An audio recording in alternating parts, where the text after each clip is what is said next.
ഒരു സഹോദരനെ ജിന്ന് ബാധ ഏറ്റെന്ന നിഗമനത്തിൽ സ്വലാഹി ഇഫ്ലുറഹ്മാന്റെ അടുത്തേക്ക് അയച്ചു എന്ന പരാമർശവും പൊതുജനമധ്യത്തിൽ ആശയക്കുഴപ്പം ഉണ്ടാക്കിയിരിക്കുന്നു.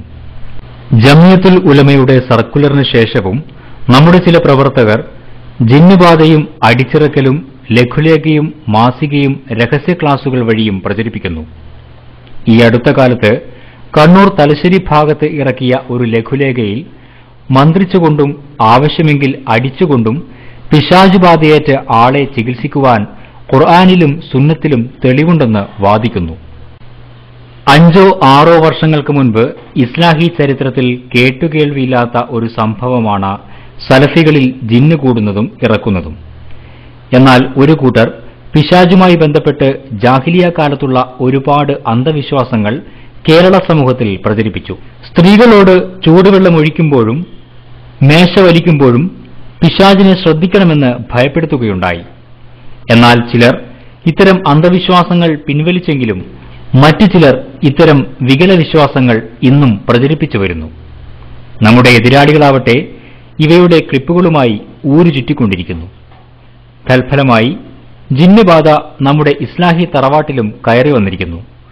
ചുരുക്കത്തിൽ ഒരു കൂട്ടർ ജിന്നിനെ മനസ്സുകളിൽ കയറ്റുകയും ഇവർ തന്നെ ഇറക്കാൻ പണിയെടുക്കുകയും ചെയ്യുന്നു.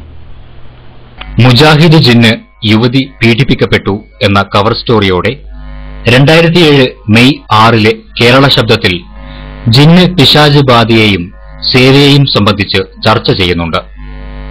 അതുപോലെ 2007 മെയ് 13 കേരള ശബ്ദത്തിലും മലപ്പുറത്ത് എടവണ്ണയിൽ പ്രാകൃത വിശ്വാസം മുജാഹിദുകളിലൂടെ തിരിച്ചുവരുന്നു എന്നെഴുതിയത് നാം ഗൗരവത്തിൽ കാണേണ്ടതുണ്ട്.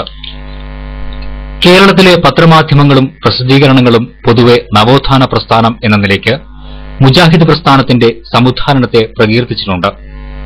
1921 മുമ്പുള്ള മുസ്ലിം സമുദായത്തിന്റെ ദാരുണമായ ദുരവസ്ഥയെ മാറ്റിയെടുത്ത പ്രസ്ഥാനത്തിനു നേരെയാണ് ചിലരുടെ തെറ്റായ വാദങ്ങൾ കാരണമായി ചെളിവാരി എറിയപ്പെടുന്നതും നമുക്ക് കാണാതിരുന്നുകൂടാ. ഇത്തരം രോഗങ്ങൾ മനഃശാസ്ത്രപരമായി ചികിത്സിക്കേണ്ടതാണ്.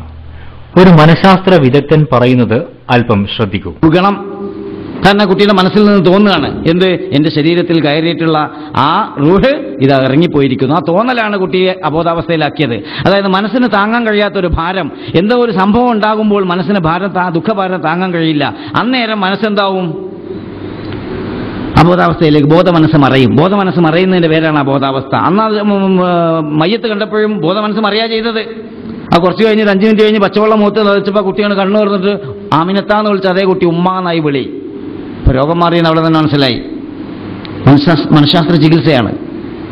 പാലക്കാട് സർപ്പക്കാവില് നിന്ന് പേടിച്ചൊരു കുട്ടി, പാമ്പ് സർപ്പക്കാവുണ്ട് ഒരു വയലിന്റെ തീരത്ത്, ജോലി മതിയാക്കി 21 വയസ്സുള്ള ഒരു ചെറുപ്പക്കാരൻ ആ വയലിൽ കൂടി പോയപ്പോൾ ഇവന് തോന്നി സർപ്പ പിശാച് ഒരു പാമ്പിന്റെ പിന്നാലെ ഉണ്ട് എന്ന്.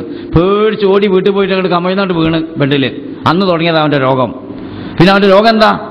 പാമ്പ്, പാമ്പ്. കാണുന്നവരോടൊക്കെ ഇങ്ങനെ പാമ്പ് എന്ന് പറയും, എല്ലാവരും പേടിപ്പിക്കുക. അവൻ ഇതാ അവിടെ ഒരു ക്ലാസ്സിന് വേണ്ടി ഒരു മാതൃസംഗമത്തിൽ ക്ലാസ് എടുക്കാൻ പോയപ്പോൾ എന്നോട് അവിടെ നിന്ന് ഒരു ഉമ്മ വന്ന് പറഞ്ഞു, സർ എൻ്റെ മോൻ ഇങ്ങനെ ഒരു അസുഖം, നിങ്ങളൊന്ന് നോക്കാം. അങ്ങനെ പോയി നോക്കിയത് കണ്ട് അപ്പം എന്നോട് പറയാം, അപ്പം എനിക്കറിയാം ആദ്യ പാമ്പ് എന്ന് പറയും. ഞാൻ ചെന്ന് കയറി വന്ന പാമ്പ് എന്ന് പറയും എന്നോട്. ഒന്ന് ഞെട്ടിയില്ല, ആരും ഞെട്ടി പോകും പെട്ടെന്ന് പറയുമ്പോൾ. അപ്പം ഈ 2 ആൾക്കാർ പാമ്പിനെ അടിച്ചു കൊല്ലുകയും ചെയ്തു. ആ കുട്ടിയുടെ അസുഖവും മാറി. ആ കുട്ടിക്ക് തോന്നി എന്നിലേക്ക് കയറിയ ആ സർപ്പം ഇറങ്ങിപ്പോയി. ഇതൊക്കെ സൈക്കോളജിക്കൽ ട്രീറ്റ്മെന്റാ, മനഃശാസ്ത്ര ചികിത്സ. ഇങ്ങനെയുള്ള ഒരുപാട് മനഃശാസ്ത്ര ചികിത്സകൾ മനസ്സിന്റെ രോഗങ്ങളെ മാറ്റിയെടുക്കാൻ കഴിയും. പല മനസ്സുകൾക്കും പലതരം രോഗങ്ങളും ഉണ്ടാവും. അത് മാറ്റിയെടുക്കുക എന്നുള്ളത് പ്രയാസകരമല്ല.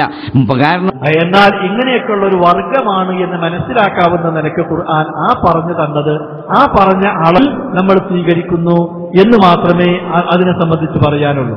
എന്നാൽ ഈ കൂട്ടത്തിൽപ്പെട്ട നേതാവ് ഷെയ്ത്താൻ, ആ ഷെയ്ത്താനെ സംബന്ധിച്ച് ഖുർആൻ പറയുന്നത് അവരെ സംബന്ധിച്ചിടത്തോളമാണ്.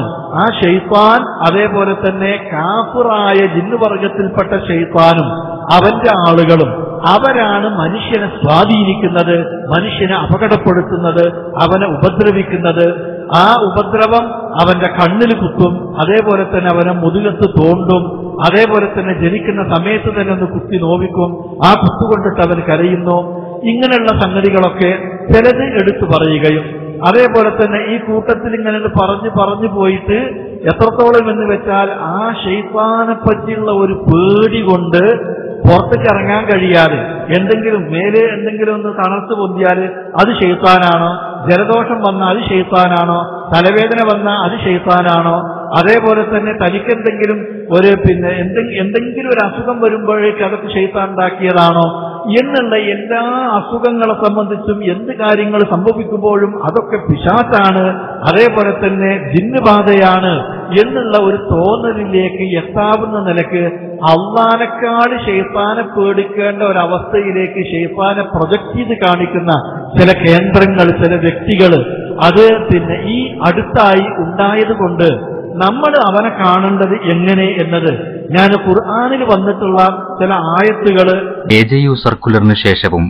കേരളത്തിലെ ചില സ്ഥലങ്ങൾ കേന്ദ്രീകരിച്ച് മുജാഹിദുകളെ ആശയക്കുഴപ്പത്തിലാക്കുന്ന ലഘുലേഖകളും പുസ്തകങ്ങളും റുഖിയ സിഡിയും ഇപ്പോഴും നമ്മുടെ ചില സഹോദരങ്ങൾ അടിച്ചിറക്കുന്നു. നമ്മുടെ ചില പള്ളികൾ കേന്ദ്രീകരിച്ച് ജിന്ന് ചികിത്സ നടക്കുന്നു. കുട്ടികളിലും സ്ത്രീകളിലും ഭയാശങ്കകൾ ഉണ്ടാക്കുന്നു. കാലഹരണപ്പെട്ട അന്ധവിശ്വാസങ്ങൾ തിരിച്ചുവരുന്നു.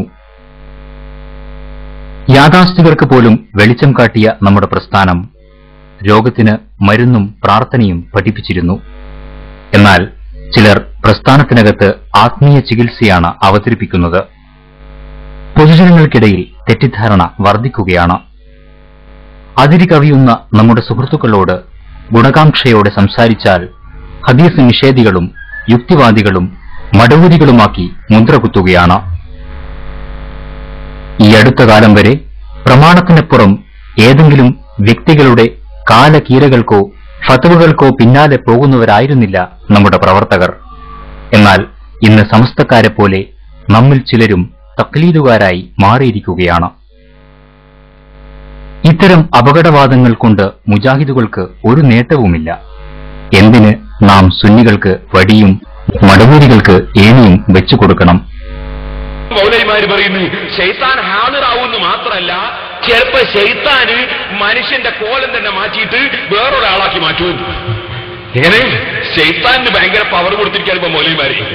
ശൈത്താൻ ആളെ തന്നെ മാറ്റിക്കളിയും എന്ന് പറഞ്ഞാൽ ചില അസാൻമാർഗിക പ്രവർത്തനങ്ങൾ പോലും നടത്താൻ ഇത്തരം വാദങ്ങൾ ഇവർ മറയാക്കുന്നു. നിങ്ങൾക്കറിയില്ലേ ഇവിടെ ചെക്കിയാട്ടറിയില്ലേ ഇസാസിന് അല്ലേ? ചെക്കിയാട്ടാര് പാറക്കളവ് ചെക്കിയാട് കള്ളത്തരീക്കത്തിൽ പോയി ഒരു പെണ്ണ് ഭർത്താവ്. എന്നിട്ടോ ഞാൻ അവിടെ പോയി പ്രസംഗിച്ചു.